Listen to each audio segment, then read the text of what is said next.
La 11e réunion des chefs d'état-major de la CEDEAO sur la crise malienne s'est achevée hier soir à Bamako. Les participants ont élaboré un plan de reconquête qui n'exclut pas l'action militaire. 4 ans de plus à Barack Obama pour conduire les États-Unis d'Amérique. Il a été réélu hier pour un 2e mandat face au républicain Mitt Romney. Première déclaration, il appelle les Américains à l'unité et à la coopération pour relever les défis du moment. Nous sommes mercredi 7 novembre. Bonsoir à tous et bienvenue à ce journal que nous ouvrons par le communiqué du Conseil des ministres. Ibrahima Djombele avec moi pour vous livrer le contenu. Bonsoir Ibrahima.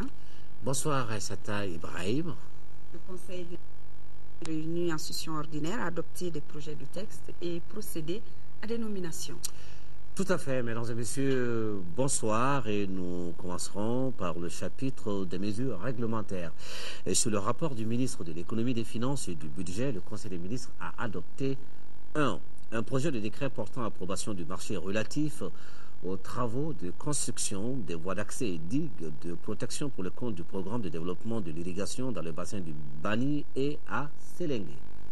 2.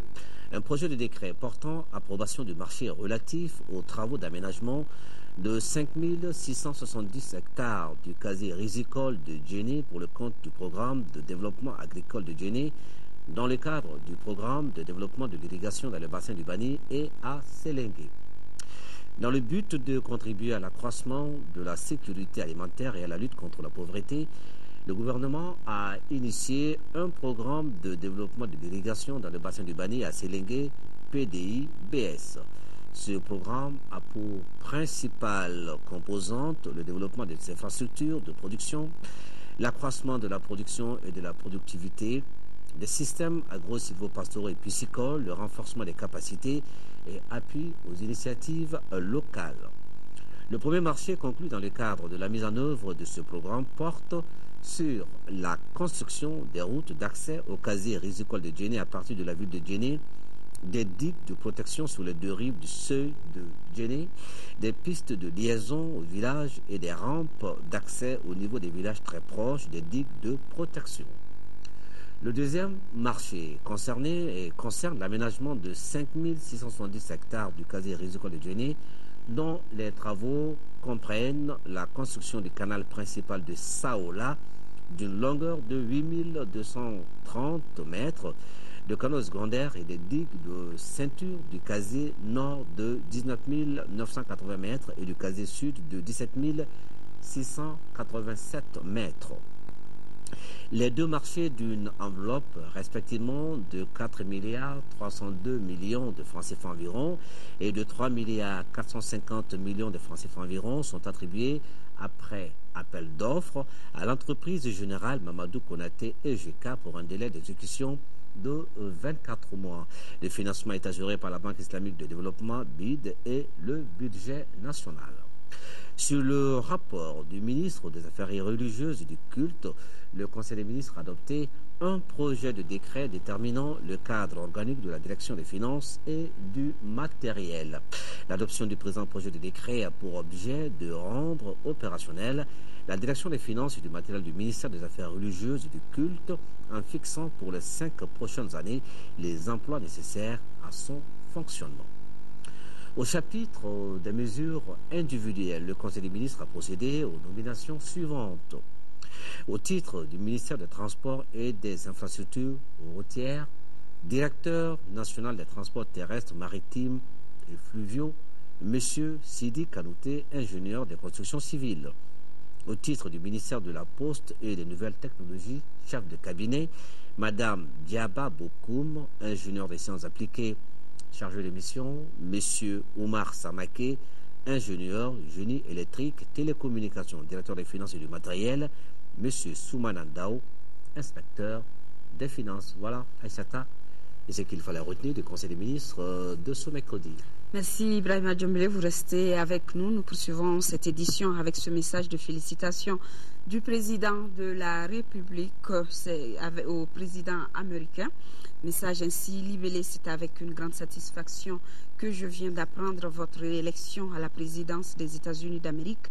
Réélection qui consacre à la fois vos éminentes qualités et la pertinence de votre vision tant pour votre pays que pour le reste du monde.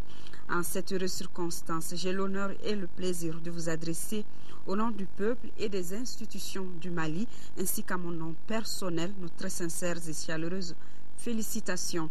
Je voudrais également saisir cette occasion pour réaffirmer ma disponibilité ainsi que celle du peuple malien à œuvrer au renforcement des liens de coopération et d'amitié qui, depuis plusieurs décennies, unissent nos deux pays. En vous souhaitant plein succès dans la réalisation de vos projets, je vous prie d'agréer, Monsieur le Président, les assurances de ma plus haute considération. Hier, le Premier ministre Cheikh Modibo Diarra a reçu en audience le représentant spécial du secrétaire général des Nations Unies pour l'Afrique de l'Ouest. Au cours de leur échange, Saïd Djinit et Cheikh Modibo Diarra ont évoqué la crise qui sévit dans notre pays, notamment la libération du nord du Mali et les élections générales à venir. Voilà donc le représentant spécial du secrétaire général des Nations Unies pour l'Afrique de l'Ouest qui a été reçu hier en audience par le Premier ministre Cheikh Modibo Diarra. Les contours de la reconquête des régions du Nord se précisent, un constat qui se dégage de la réunion extraordinaire des chefs d'état-major de la CEDEAO. La réunion qui s'est achevée hier soir a permis aux participants d'élaborer un plan de libération des régions du Nord du Mali. La rencontre de Bamako qui n'exclut pas le dialogue, mais qui n'abandonne pas non plus la solution militaire. Alpha Maïga. Les experts de la CEDEAO se sont retrouvés plusieurs fois sur la situation qui prévaut dans le nord du Mali. Au terme de cette réunion extraordinaire de Bamako, il est ressorti ce qu'ils appellent concept d'opération. Généralement, ce concept qui est là, ne voyez pas ça comme un niveau tactique, c'est un niveau stratégique, c'est un niveau politique. Ce concept dit le Mali doit être soutenu par la communauté internationale. Sa mise en œuvre dépendra du mandat des Nations Unies. Autre recommandation donnée à la mission le nom MISMA. Entendez-la, mission internationale de soutien au Mali, et cela sous une conduite africaine. Certes, le temps presse pour des régions sous occupation il y a bientôt 7 mois. Alors, il faut conjuguer ensemble dialogue et action militaire. D'ici le 26, que le secrétaire général soit en mesure de soumettre un rapport au Conseil de sécurité avec peut-être l'espoir qu'enfin nous allons nous acheminer assez rapidement vers cette résolution qui autoriserait l'intervention armée. C'est extrêmement important que ce dialogue arrive à clarifier qui est qui dans le Nord, qui est capable de réintégrer la maison mère, qui est capable d'aller sur la voie de la réconciliation. Et avec cela, on peut dialoguer pour avoir des solutions aux problèmes certainement politiques, économiques, culturels. Mais nous savons aussi qu'il y a des groupes qui sont dans le Nord pour lesquels nous n'avons aucune raison de chercher quelque dialogue que ce soit. Et à ce moment, ils seront notre cible. Le président du comité des chefs d'état-major de la CEDEAO s'est réjoui des différentes recommandations. Il s'agit en clair pour lui de faire régner la paix au Mali en particulier et dans la sous-région en général. Je voudrais me réjouir au nom du comité des chefs d'état-major de l'espoir que nous donnons ce soir au peuple malien de retrouver la liberté avec l'intégrité de son territoire occupé du Nord. La reconquête des régions du nord du Mali sous occupation des mouvements armés se précise ainsi. Pour combien de temps? C'est là toute l'équation à résoudre. Réunion de la plateforme judiciaire régionale des pays du Sahel. Elle se tiendra à Ouagadougou, au Burkina Faso. Le ministre de la Justice, Malik Coulibaly, prendra part aux travaux. Je vous rappelle que cette rencontre vise à renforcer la coopération interétatique en matière de lutte contre le terrorisme et la criminalité transnationale organisée. Un chèque de 80 millions de francs CFA, c'est l'aide des municipalités du sud du pays à celles du nord, une aide qui devra permettre aux bénéficiaires de faire face à quelques préoccupations du moment. La cérémonie de remise s'est déroulée hier après-midi à Bamako, en présence du ministre délégué chargé de la décentralisation. Le compte rendu de Sokona Kamisoko. Ce chèque, selon le président de l'Association des municipalités du Mali, Boubacar Ba, s'inscrit dans le cadre d'un programme mis en place par son association depuis le début de la crise dont souffrent les régions du nord du Mali. L'objectif de ce programme est de venir en aide aux municipalités des régions du nord afin d'améliorer les conditions de vie des populations qui y vivent. Vous venez de démontrer, les collectivités du sud, l'esprit de solidarité qui caractérise le Malien, le brassage social qui nous unit. Alors si par ces temps qui courent, temps très difficiles, il y a des bonnes volontés qui ont décidé de porter secours aux populations en détresse aujourd'hui à travers leur collectivité, c'est une initiative à saluer et à encourager. Je suis sûr et certain que l'exemple donné par nos collectivités au Mali fera tache d'huile, non seulement en Afrique, mais également dans le monde. Ce geste de solidarité des municipalités du Sud a été hautement salué par les populations concernées, dont la préoccupation majeure demeure la libération rapide de leur région sous occupation des groupes armés. C'est avec joie que je dis merci, mais avec un cœur très serré, j'aimerais bien que nous retournions chez nous pour pouvoir développer le Mali tout entier ensemble.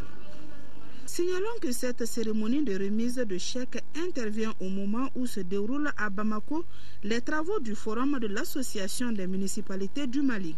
Le thème retenu pour ce forum est une décentralisation immédiate et intégrale pour la sortie de la crise au nord du Mali. Le forum des collectivités qui a déjà pris fin, je vous informe, solidarité envers les populations du nord du Mali toujours. La République populaire de Chine s'est encore manifestée. Son ambassadeur dans notre pays a remis ce matin un chèque de 10 millions de francs CFA au collectif des ressortissants du nord du Mali, Koren. Le chèque a été réceptionné, vous le voyez sur ces images, par le président du collectif qui a saisi l'occasion pour rappeler les bonnes relations qu'entretient le Mali avec la République populaire de Chine.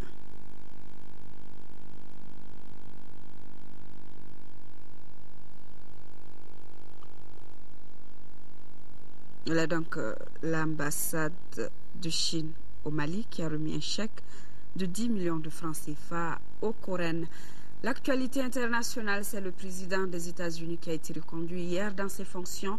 Barack Obama, 51 ans, rejoint Bill Clinton, Franklin Roosevelt dans le précaré des présidents démocrates réélus.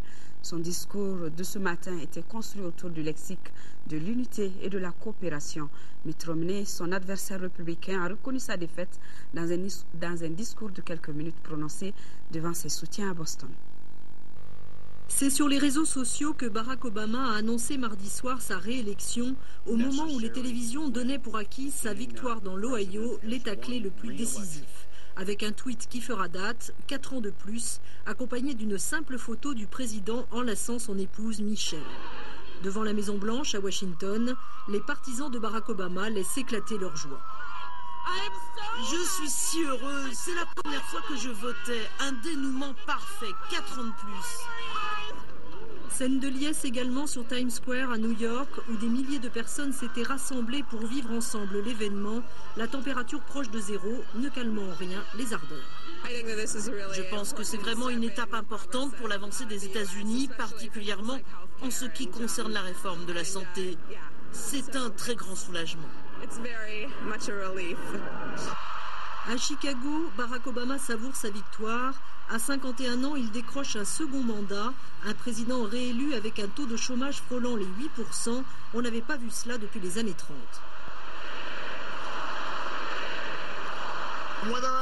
Que j'ai gagné ou non votre vote, je vous ai écouté.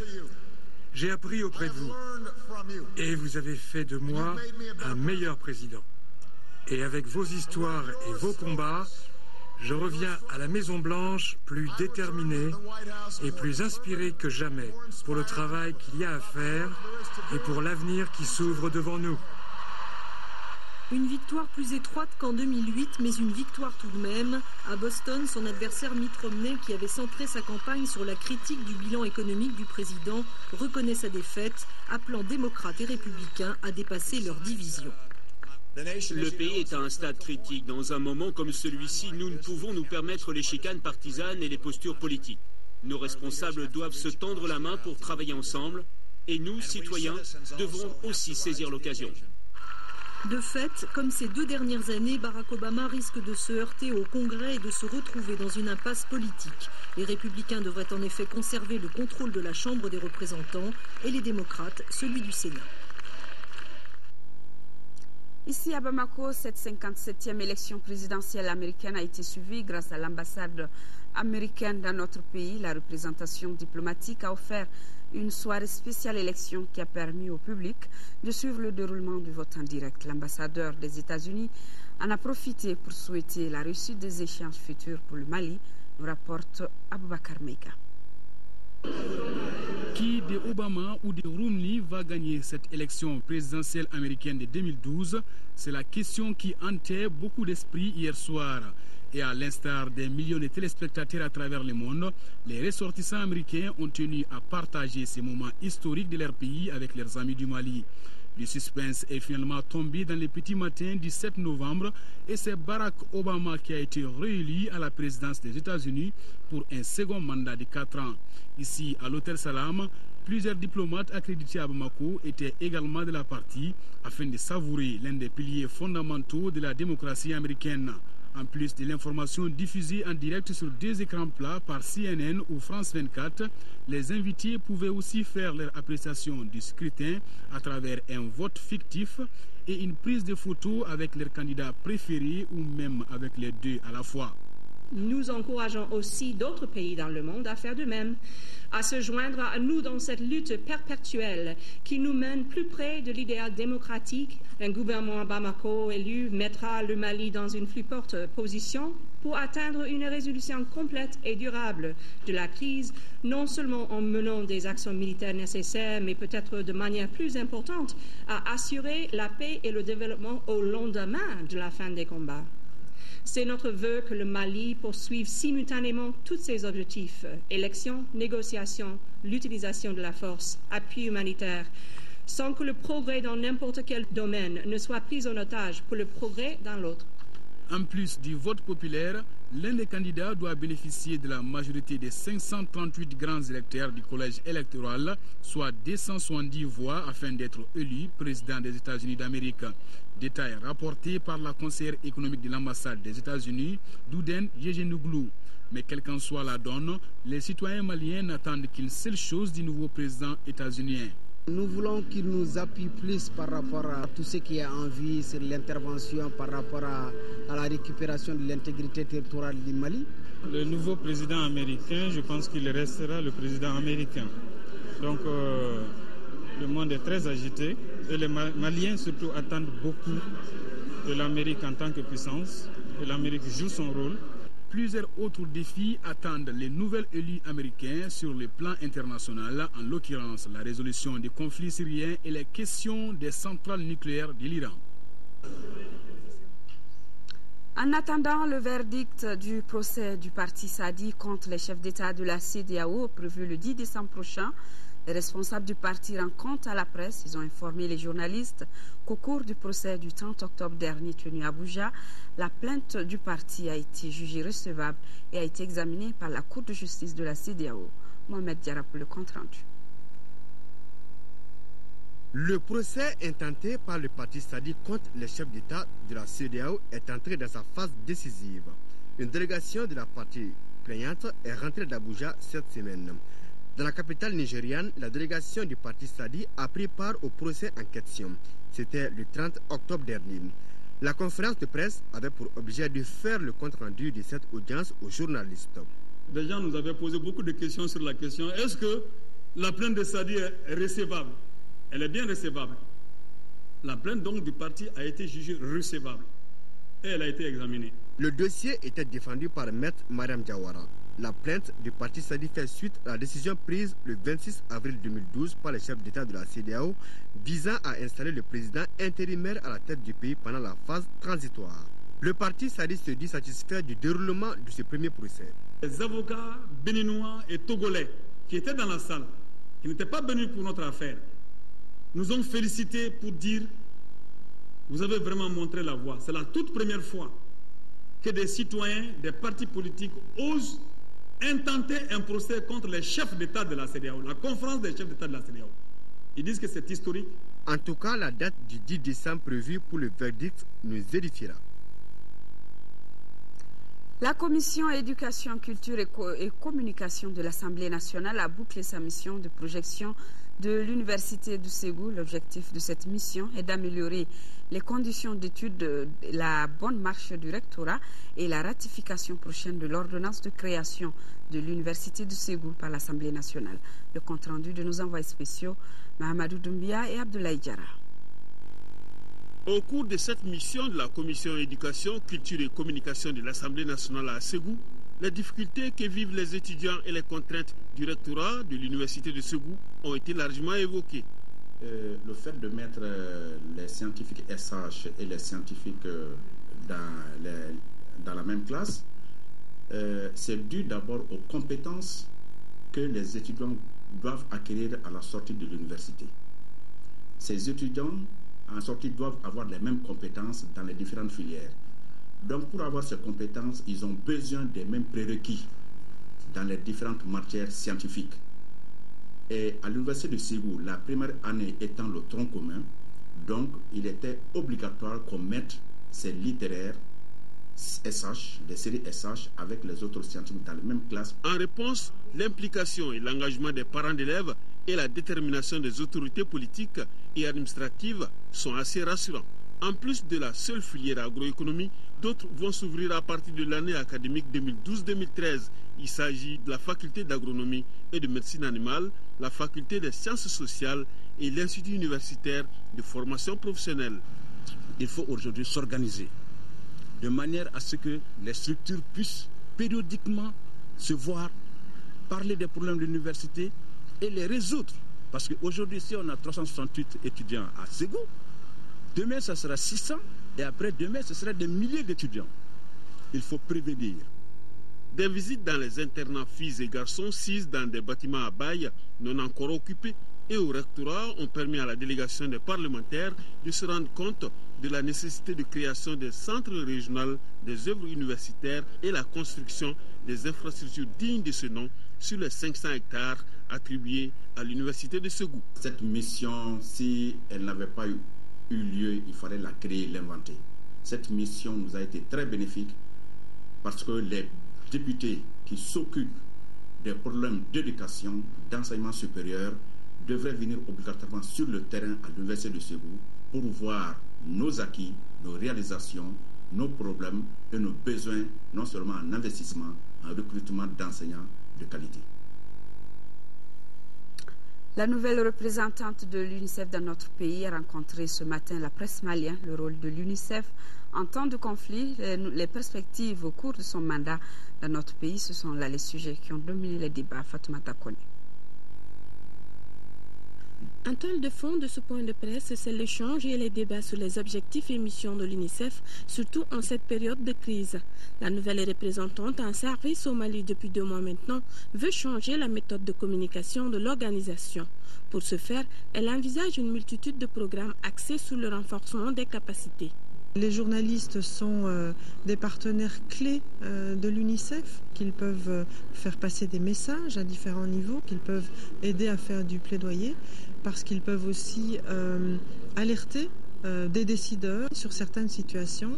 Donc nous avons besoin de renforcer la solidarité entre les journalistes et l'UNICEF dans le cas présent. Au cours de ce briefing, le tableau de réalisation fourni dans les régions nord du Mali a été dressé devant la presse. Environ 400 tonnes de matériel ont pu être envoyées dans le nord pour secourir les populations qui sont restées là-bas. Les centres de santé qui ont été pillés, à peu près plus de 80, on est en train de réhabiliter et aujourd'hui, on est à peu près à 37 centres de santé qui sont remis et qui fonctionnent. L'UNICEF a financé une campagne de vaccination dans le Nord. L'UNICEF intervient dans 190 pays, dont le Mali.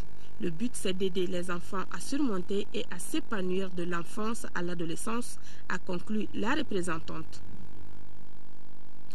Dans 3 mois, le quartier de Kalabambougou aura son dispensaire et sa maternité. Ces infrastructures vont coûter 28 millions de francs CFA, entièrement financées par la mairie de la commune 4 du district de Bamako. Un soulagement pour ces populations, nous dit Abdrahman Meiga.